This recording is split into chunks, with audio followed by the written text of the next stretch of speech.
33% compared with the standard therapy that people take, which is tamoxifen. Explain. A question from a loyal viewer, and this one's about controlling cholesterol. Your opinion, to take niacin to treat cholesterol. Rosenfeld for being with us as usual. Good to see you today. New Jersey. Sorry, Peter. I thought you'd be in New York by now. As an Army veteran, you know, I'd be really want to ask the president seriously why he's fucking Howard. All right. So who knows if it was in New Jersey and New York after all? What can we really believe from Peter? Sam in Texas. Sam, what do you think? Yes. I'm thrilled for you. Well, you're not happy to see Kat? Have you met? It's going to be fun to talk about the news and the world. She's used to a free format. 27 minutes before the top of the hour for the latest in Baghdad, which, considering where we were at last week, it's been relatively quiet, but not without news. No, that's right. It looks like coalition forces have been able to regain control of some of the Shiite cities in the south. Steve sent tonight, 8:30 p.m. You can catch it here on the Fox News channel.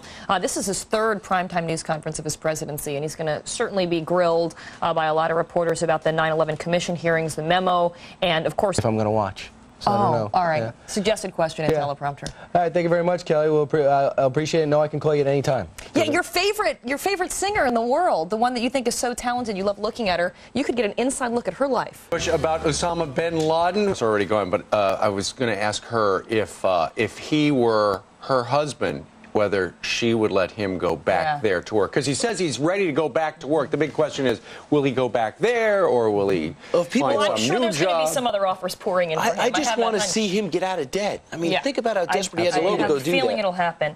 And we also had a chance to talk to his aunt yesterday as well about that whole entire situation. She said that the entire community was not only praying for Thomas Hamill, but the others, because there were 4 Halliburton employees, subsidiary employees, that were killed. I know that they do watch Fox News over there. If he wants to.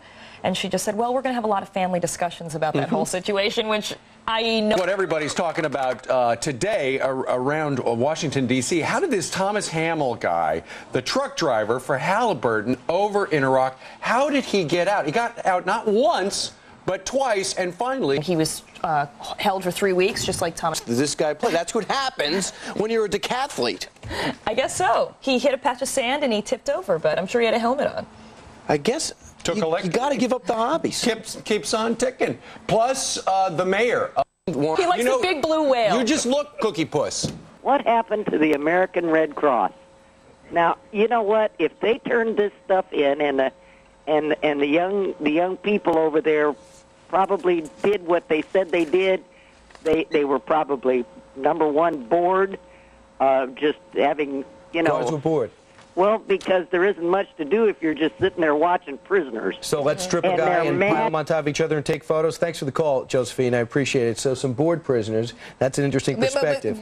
Colonel Kukulia brought up a good point, which is that this is one aspect, very disturbing, no doubt, but one aspect of a much larger situation, both going on in Iraq and the war on terror in Afghanistan, which we're going to go to our question of the day. Thanks, Lauren. It's reviewing Rummy. Back him. There's a work there. Hey, here's our question of the day when we come back. We're going to take your calls. Reviewing Rummy. Seen enough here in America. And our question of the day was about Defense Secretary Donald Rumsfeld and whether or not it's a good idea that President Bush is backing him. And we talked earlier about how most of our emailers were supporting as well. But we do have somebody who feels differently. He says Rumsfeld cannot be a scapegoat. He's directly responsible for the circumstances. He feels that Rumsfeld should have been fired months ago. This is David from Yardley, Pennsylvania. So a differing view. Most people that wrote in today feel that we need to keep Rumsfeld where he is. David, congratulations. You're an island. Meanwhile, let's... Details on the weather.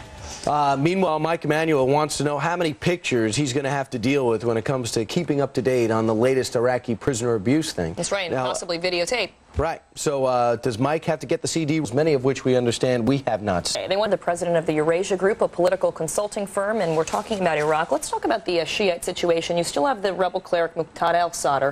By all accounts, doesn't have a lot of support, but has a reality show. The creator of The Apprentice, Mark Burnett, and Survivor is going to do it with boxing. All right. And if Sylvester Stallone is watching today, he's going to find out the latest on the 9/11 Commission. We're going to be speaking with the chair and vice chair. About him, but today he is watching. Our wonderful audio technician, Jim. And really? It is early, isn't it? But you know what? He's tough. Saturday. All right, 5 months before the election, 5 weeks before the transition of power. Over in the South, it's fine. It's not going to be a whole hour, is it? Fred Barnes, we have a lot coming up. President Bush is going to be giving a speech tonight that will be seen right here on the Fox. So is the Sprite. Chris Julia, you get your $25 saved for the voiceover. Is that correct? That was you? All right, good job. Live from New York City, it is the #1 early morning cable news. It's Anthony, and it's unscripted, right? Is he ad-libbing that? Really? That's right. Anthony's downstairs. What does he do? Nothing. Okay, he handles the color, and as you can see, I'm perfectly balanced. That's right. Oh. Not the least bit shiny this morning Absolutely not. Kieran, are you ready for Fox and Friends first? Yes. Did you see this lineup? New Jersey Senator John Corzine's here. He's rich, and now he's in politics. And also, there is a really interesting author we're going to have on the show today. The book is called Becoming Real. It's by an MD, and she's going to talk about how we can solve all our problems. Be happy. Finally, I'll be really, really happy if Lauren Green is there with the headlines.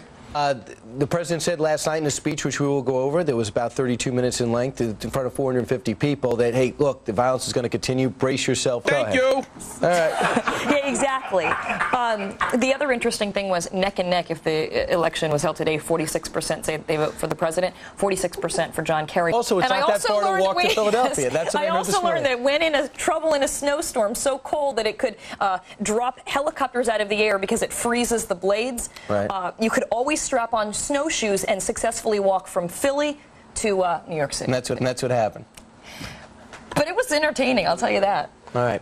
More on this story as we move ahead. But coming up straight ahead, President Bush recap. We looked over the speech, but now it's time to look at John Kerry's strategy. Where does he go from here? Kind of a generic statement coming out of his